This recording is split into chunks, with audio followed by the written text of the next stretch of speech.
মহিলারা জুমার নামাজ কিভাবে পড়বেন এবং কত রাকাত পড়বেন এবং কোন সময় পড়বেন, এই বিষয়টা নিয়ে আমাদের সমাজে অনেক ভুল ধারণা আছে। অনেকেই বলে যে মহিলারা জুমার নামাজের মতো 2 রাকাত আদায় করবে। অনেকেই বলে না, জোহরের নামাজের মতো 4 রাকাত আদায় করবে।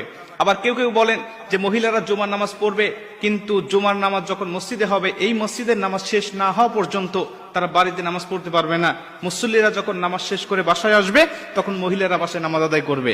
আবার অনেকেই বলে না, মসজিদে নামাজ শুরু